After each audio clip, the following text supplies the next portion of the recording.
Hello! Ngayon, gagawa tayo ng isang masarap na merienda. Okoy. Ito ang mga sumusunod na ingredients. Bean sprout with sliced carrots and cabbage. Ito, nabili ko na ito as a stir fry sa packaging niya. So, pwede din kayong gumamit ng bean sprout lang. It's up to you kung gusto nyo lagyan pa ng carrots and cabbage. Baking powder. Annatto water. Bali, ang ginamit ko dito, yung achiote powder. So, para nyo ma-dissolve yun, maglagay lang kayo ng drop of oil. I-dissolve nyo muna bago nyo lagyan ng water. Beaten eggs. Water. Corn flour. All-purpose flour. Shrimp or prawns. Salt and pepper to taste. At gagamit din tayo ng oil for frying. Sa ating bowl, paghaluin lang muna natin yung ating dry ingredients.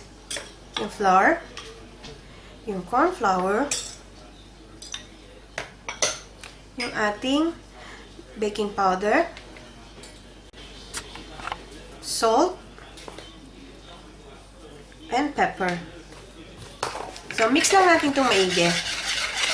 Make sure na well incorporated yung ating dry ingredients.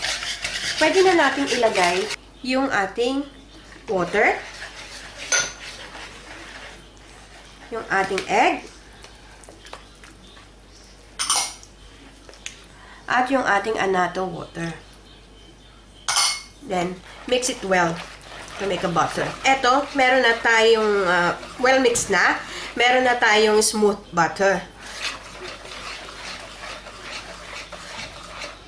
So, pwede na tayong mag-proceed sa ating next step. So, dito sa ating saucer, maglagay lang tayo ng butter. And then, isang dakot na toge. Depende sa inyo kung anong size ang gusto nyo. And then, a few shrimp. And then, another butter on top.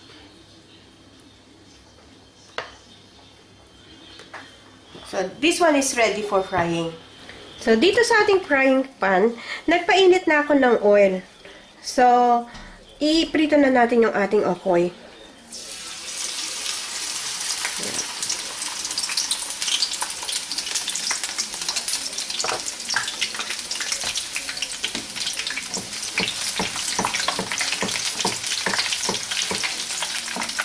So, this won't take long.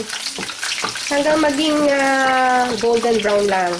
So, make sure na yung heat nyo ay nasa medium heat lang. Para hindi naman masunog.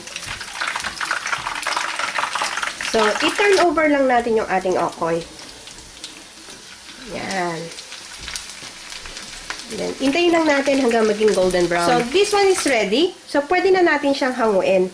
Kuha lang tayo ng plate with the kitchen towel to absorb the excess oil. And this is how we're going to serve our okoy. Best served with pinakurat na suka or any vinegar that you like. Sana magustuhan nyo itong recipe na ito and share it with your friends. Hanggang sa susunod na video, sana magkita-kita ulit tayo. Salamat! Bye-bye!